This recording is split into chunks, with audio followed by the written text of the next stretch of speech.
Perbatasan wilayah Indonesia dengan negara-negara lain seringkali menimbulkan kesalahpahaman yang berakhir dengan secara konflik, meski pada akhirnya selalu dapat diselesaikan dengan cara damai. Oleh karena itu, batas wilayah negara telah diatur berdasarkan regulasi Undang-Undang Dasar 1945 dan Peraturan Menteri Dalam Negeri Nomor 76 Tahun 2012 tentang pedoman penegasan batas daerah. Lalu, bagaimana sih sejarah munculnya sengketa batas wilayah Blok Ambalat antara Indonesia dan Malaysia? Oleh karena itu, izinkan kami dari kelompok 3 untuk membahas diskusi kami tentang sejarah persengketaan Blok Ambalat. Dan saya sendiri, saya Aura Ramadhani Riza, absen 6. Perkenalkan, nama saya Ayla Janani Bilkis, absen 3. Perkenalkan, nama saya Bobi Arjuna, nomor absen 8. Halo semuanya, perkenalkan nama saya Fitriana Octavia, absen 11.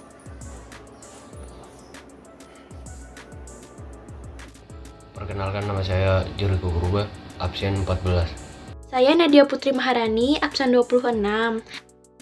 Halo, nama saya Rindi Azalea Girsapila. Kenalkan, nama saya Syafira Putri Arifin, saya dari absen 36. Jelaskan pengertian materi Blok Ambalat. Indonesia dan Malaysia adalah dua negara yang dalam sejarah pernah bersengketa satu sama lain. Salah satu perselisihan Indonesia dan Malaysia adalah sengketa batas wilayah Blok Ambalat.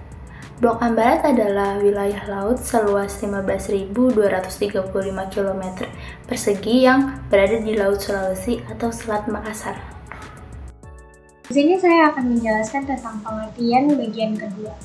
Blok Ambalat diperkirakan memiliki kandungan minyak dan gas yang dapat dimanfaatkan hingga puluhan tahun ke depan. Oleh sebab itu, sengketa Blok Ambalat tidak hanya tentang kepemilikan wilayah, melainkan juga karena potensi sumber daya alam besar di perairan tersebut. Sejarah terjadinya sengketa wilayah Blok Ambalat antara Indonesia dan Malaysia bermula ketika Indonesia dan Malaysia masing-masing sedang melakukan penelitian untuk mengetahui landasan kontinen dan zona ekonomi eksklusif. Di tengah penelitian tersebut, baik Indonesia maupun Malaysia mengalami perbedaan persepsi terhadap posisi Ambalat. Lebih lanjut, pada 27 Oktober 1969 ditandatangani Perjanjian Tapal Batas Landas Kontinen Indonesia-Malaysia yang disebutkan bahwa Blok Ambalat adalah milik Indonesia. Sejak saat itu, konflik antara Indonesia dan Malaysia mulai memanas, khususnya pada 1979, Malaysia mengingkari Perjanjian Tapal Batas Landas Kontinen. Malaysia justru memasukkan blok maritim Ambalat ke dalam peta wilayah mereka. Hal ini tentu saja menuai penolakan dari pemerintah Indonesia. Bukan hanya Indonesia, pelanggaran yang dilakukan Malaysia ini juga diprotes oleh negara-negara lain, seperti Inggris, Thailand, Cina, Filipina, Singapura, dan Vietnam. Pada 1980, Indonesia pun dengan tegas menyatakan protes terhadap pelanggaran yang telah dilakukan Malaysia. Penyelesaian. Kemudian pada 2009, Presiden SBY dan Perdana Menteri Malaysia Abdullah Ahmad Badawi mengambil solusi politik untuk meredakan masalah sengketa Blok Ambalat. Melalui pertemuan tersebut, baik pihak Indonesia ataupun Malaysia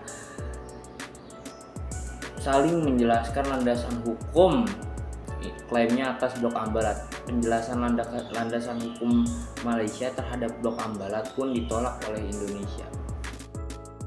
Sebab Malaysia mengeklaim Ambalat dengan menerapkan prosedur penarikan garis pangkal kepulauan dari Pulau Sepadan dan Ligitan yang telah mereka rebut pada 2002 silam. Akan tetapi, klaim tersebut bertentangan dengan Konvensi Hukum Laut UNCLOS 1982. Dalam salah satu pasalnya disebutkan bahwa Indonesia merupakan negara kepulauan yang dimana garis pangkal penentuan wilayahnya ditarik dari wilayah kepulauan terluar. Penyelesaian. Sementara itu, Malaysia merupakan negara pantai biasa, sehingga hanya boleh memakai garis pangkal biasa untuk menentukan batas wilayah. Dengan demikian, berdasarkan dari UNCLOS 1982, Ambalat diakui sebagai wilayah Indonesia. Persingkatan Blok Ambalat tidak hanya sekadar masalah wilayah atau masalah ekonomi, tetapi juga mencerminkan kompleksitas hubungan antar negara, kepentingan politik, dan kebutuhan akan kerjasama regional yang harmonis. Meskipun sejarah perselisihan ini telah diwarnai dengan ketegangan dan konflik, mari kita jadikan ini sebagai pelajaran bagi kita semua. Pelajaran bahwa dialog, diplomasi, dan kompromi adalah kunci untuk menyelesaikan perselisihan serta membangun kedamaian dan kestabilan di kawasan kita.